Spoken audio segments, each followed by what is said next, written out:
तो आज बिल्स का रिवीजन हो रहा है बेटा, एक मिनट में दोबारा आपको बता दूं। आज बिल्स ऑफ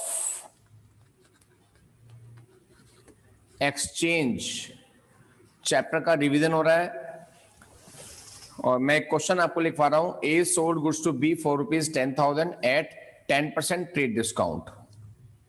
ठीक है, तो ऑब्वियस सी बात है कि 10,000 वाला गुड्स हमने 9,000 का बेचा होगा।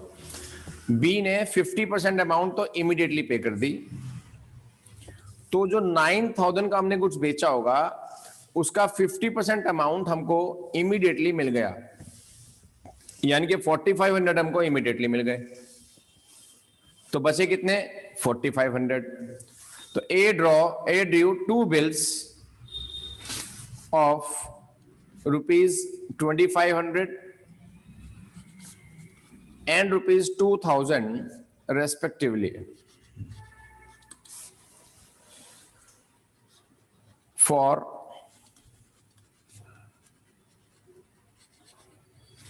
2 months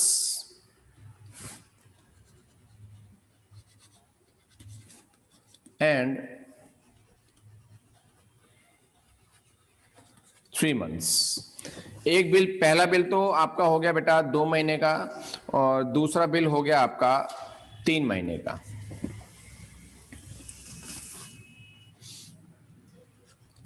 A discounted the first bill at 6% per annum, 6% per annum के हिसाब से डिस्काउंट करा लिया, and endorsed the second bill to K। दूसरा बिल उसने K को एंडोर्स कर दिया।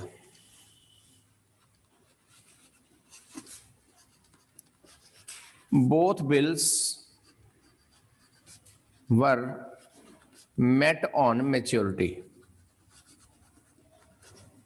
ड्यू डेट पर दोनों बिल की पेमेंट हो गई। अब आपको ए, बी और के तीनों की बुक में एंट्रीज करनी है। क्वेश्चन आपने आई थिंक नोट कर लिया होगा या स्क्रीनशॉट ले लिया होगा। ये मानते हुए मैं क्वेश्चन कराना स्टार्ट कर रहा हूँ, सॉल्यूशन कराना स्टार्ट कर रहा हूँ बेटा। नोट करना है या स्क्रीनशॉट लेना है तो कर लो बेटा।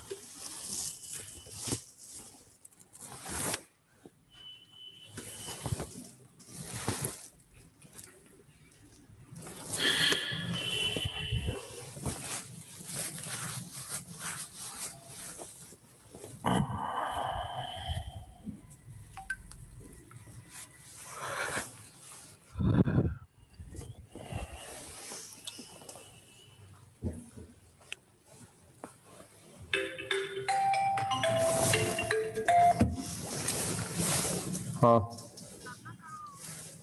ऊपर पढ़ा रहा हूं।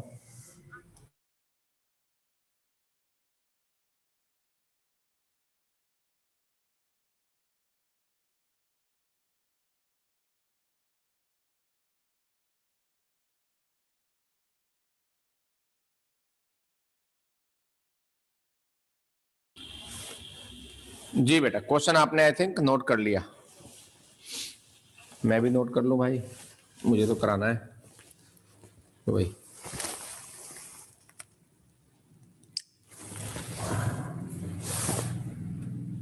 सर एक ने तो डिस्काउंट कराया बिल को, तो वो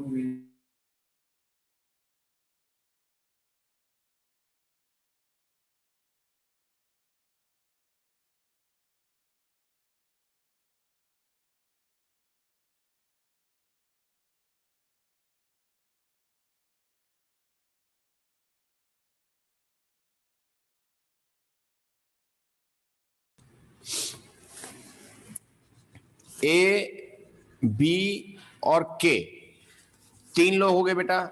कुछ बच्चों को आता है क्वेश्चन तो वो इमीडिएटली मेरे साथ साथ कर सकते हैं।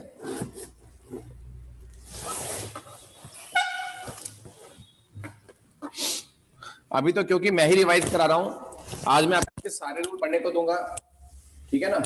कल इसकी प्रॉब्लम भी लेंगे और आज मैं कुछ सिलेक्टेड क्वेश्चन भी दूंगा इस चैप्टर के, वो भी आपको करके लाने हैं, उसकी भी प्रॉब्लम पूछनी है आपने। परसों टेस्ट ले लेंगे। अब ए ने बी को गुड्स बेचा, मैं तो आपके सामने ही एंट्री कर रहा हूं कि जैसे ए और बी और के की बुक में एंट्री, लेकिन आपको ऐसे नहीं करना है, आपको फॉर्मेट बना के एंट्री करनी है। तो इसलिए पहले ए की बुक में होंगी, फिर बी की बुक में, फिर सी की बुक में, उस तरह से करना बेटा। जैसे आपको स्कूल में अलाउ करें वैसे करो, दैट्स ऑल। मैं तो ये बोल रहा हूं। B debit to sales, trade discount पे गुड्स बेचा, तो गुड्स बेटा 9,000 का बेचा होगा। ट्रेड डिस्काउंट तो आपको पता ही है माइनस हो जाती है, तो इसने खरीदा। परचेज अकाउंट डेबिट टू ए,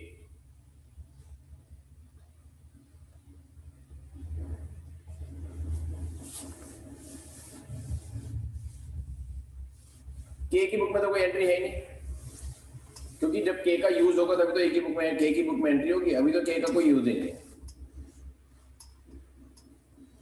फिर ए ने जब गुड्स बेचा तो ए ने उसके बाद बिल लिखा, नहीं, ए को पैसे मिले, पैसे मिल गए बेटा।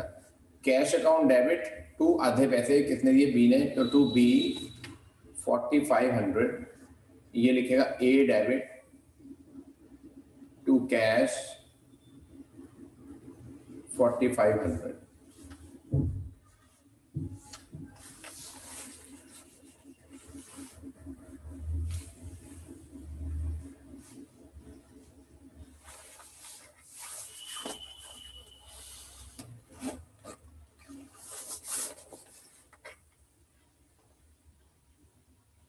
अब पैसे मिल गए आधे और बाकी बचे हुए आधे पैसे के, तो उसने दो बिल लिखे बेटा। B R first, B R second account debit to B. B की बुक में क्या होगा, A debit to BP first to BP second. बेटा पहला बिल है 2500 का, दूसरा बिल है 2000 का, तो ये हो गई बी की बुक में एंट्री। ठीक है, ये ए की बुक में हो गई, ये बी की बुक। के का तो अभी तक रोल ही नहीं आया बेटा।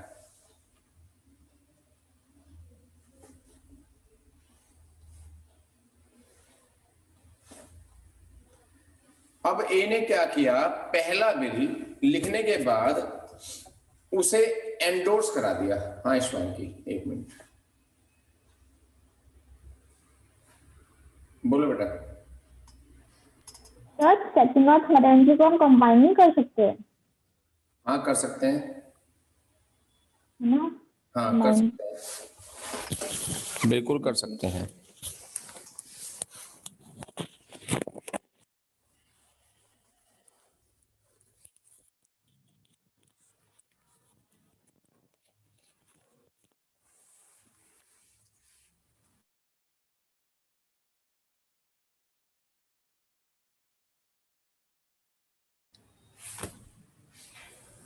हाँ तो पहला बिल हमने डिस्काउंटेड करा लिया।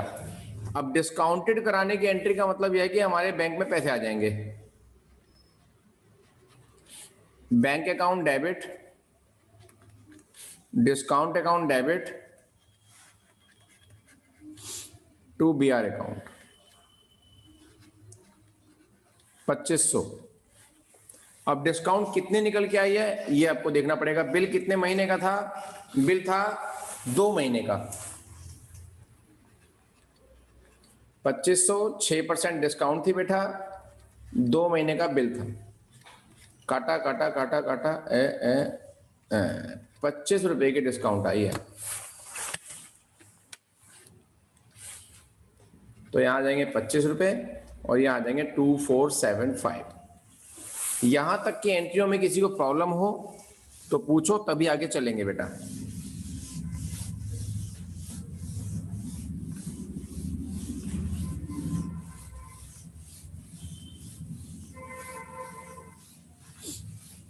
ठीक है, देखो ए डिस्काउंटेड करा रहा है, इससे बी को कोई मतलब नहीं, इससे सी को, इनके के को कोई मतलब नहीं है। ठीक है ना। अब ए ने दूसरा बिल एंडोर्स कर दिया के को, 2000 वाला बिल, तो ए अपनी बुक में एंट्री करेगा के डेबिट टू बीआर अकाउंट। अब यहां तो आमने सामने एंट्री हो रही है तो इसलिए यहां पे डैश लगा रहे हैं, अदरवाइज डैश लगाने का कोई मतलब नहीं है। आपको तो ये देखना है कि ए की बुक में कौन कौन सी एंट्री होगी, बी की बुक में कौन कौन सी एंट्री होंगी और के की बुक में कौन कौन सी एंट्री होंगी। आपको इससे कोई मतलब नहीं है कि उसकी बुक में नहीं होगी तो आपको डैश लगाना है ना, डैश लगाना कंपलसरी नहीं है। डैश तो हम इसलिए लगाते हैं कि आमने सामने एंट्री कर रहे हैं तो एक केस की उसमें उसकी बुक में क्या एंट्री होगी, ये रूल समझाने के लिए मैं डैश लगा रहा हूं, है ना। जिस चीज से बी का कोई मतलब नहीं है, के का कोई मतलब नहीं है, तो उस चीज की एंट्री बी और के की बुक में नहीं होंगी, इसलिए मैंने डैश लगाया। जब आप इंडिविजुअली एंट्री करेंगे, ए की बुक में अलग, बी की बुक में अलग और के की बुक में अलग, तो आपको सिर्फ उनकी बुक में वही एंट्री करनी है जो उनके मतलब की है। जो एंट्री नहीं होनी है उनके लिए डैश लगाने की जरूरत बिल्कुल भी नहीं है। अब इन्होंने एंडोर्स कर दिया तो इस एंट्री का मतलब के से है, इस एंट्री का मतलब के से है, क्योंकि इसने के को बिल दिया, के के पास बिल आ गया, के करेगा बीआर अकाउंट डेबिट टू ए, 2000 वाला बिल आया उसके पास, 2000 आ गया।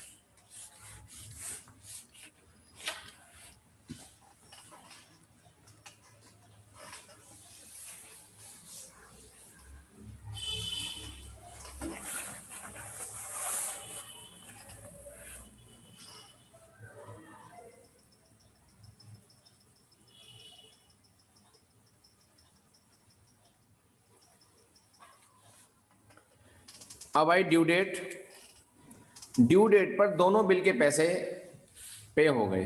कौन पे करेगा, बी पे करेगा। तो बी ने क्या करा, बीपी फर्स्ट अकाउंट डेबिट 2500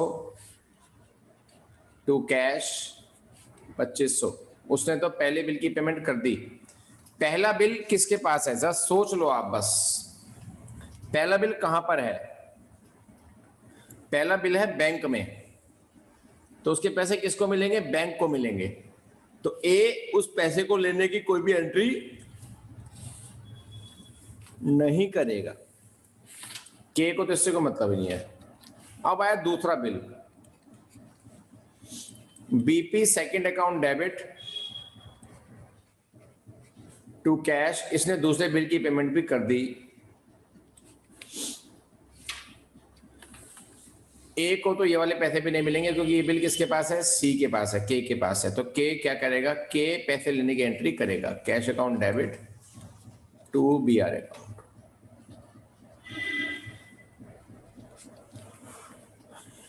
ये एंट्रियां बनेगी बेटा ए, बी और के की बुक में। अगर आपको प्रॉब्लम्स हैं तो जल्दी से हैंड रेज करो और मेरे से प्रॉब्लम पूछो। जितना मैंने समझाया उतने के बारे में एंट्री पूछो।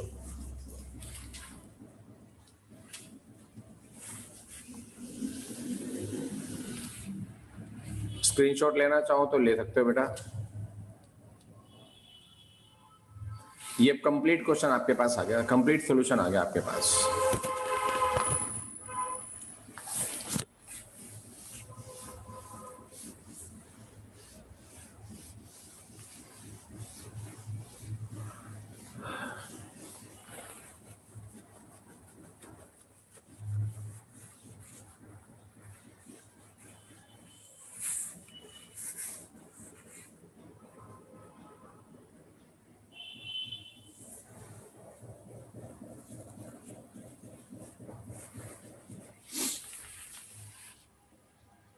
ठीक है, चलो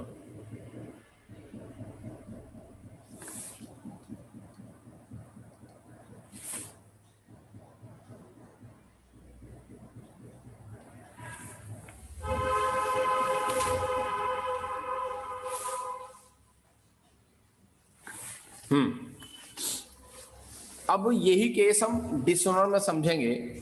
देखो डिसऑनर से पहले शायद आपका कोई भी केस नहीं है जो आपको नहीं आता है। फिर मैं आपको याद दिला दूं बेसिक केसेस के अंदर हमारे 4 केस होते थे। या तो बिल ए अपने पास रखेगा ड्यू डेट तक रिटेन्ड, या वो बिल को बैंक से डिस्काउंटेड कराएगा,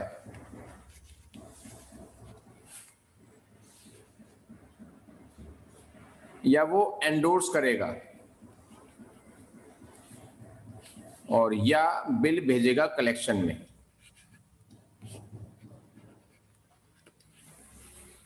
मतलब कि पहली एंट्री थी गुड्स को बेचने की, दूसरी एंट्री है बिल को ड्रॉ करने की, और तीसरी एंट्री के 4 केस बनते थे बेटा।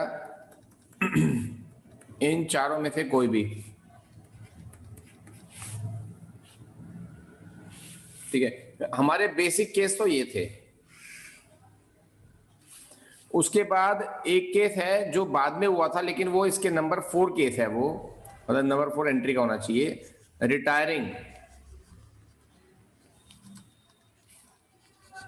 रिटायरिंग ऑफ बिल, यानी के payment of the bill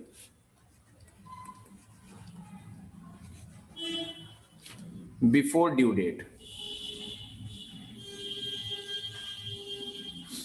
due date से पहले पेमेंट करना। अभी 2-3 मिनट के बाद मैं आपको इंपॉर्टेंट क्वेश्चन भी बताऊंगा इस चैप्टर के, ठीक है। तो अगर ड्यू डेट से पहले ए को पेमेंट मिलती है तो ए क्या एंट्री करता था? Cash account debit, rebate, discount को यहाँ पे रिबेट बोला जाता है, रिबेट अकाउंट डेबिट, और टू बीआर अकाउंट। और जब बी पे करता है एंट्री तो वो क्या करता है? BP account debit to cash, तो नॉर्मल ही है। अगर उसे रिबेट मिली है तो इसका फायदा वो दिखाएगा जरूर, इसलिए रिबेट क्रेडिट। रिबेट मतलब डिस्काउंट है, जिसके लिए नुकसान है वो डेबिट करेगा, जिसके लिए फायदा है वो क्रेडिट करेगा उसको, आपसी बात है। और 5वां केस है बेटा डिसऑनर का। डिसऑनर, एक केस में था विदाउट नोटिंग चार्ज और एक है विद नोटिंग चार्ज।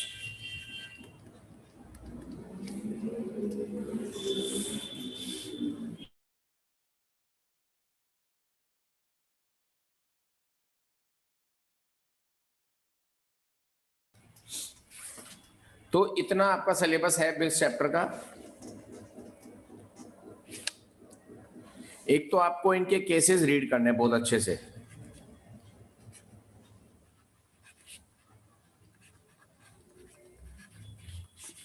कम से कम 2 बार, 2 या 3 बार है ये चैप्टर।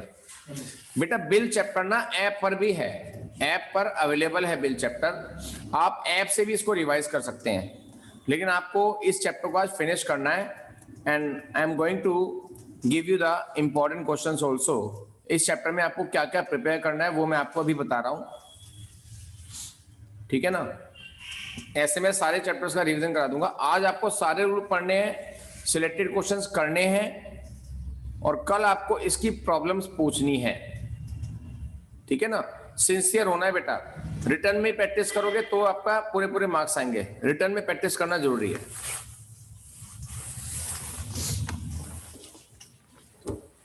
लिखो बेटा सिलेक्टेड क्वेश्चंस, बिल के सिलेक्टेड क्वेश्चंस।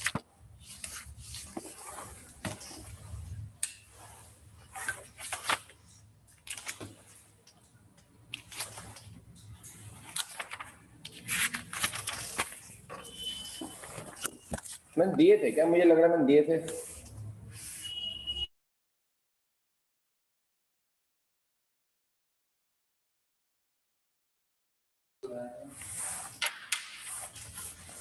नोट करो भाई। एक तो इलस्ट्रेशन 1, 2, इलस्ट्रेशन 1, इलस्ट्रेशन 2,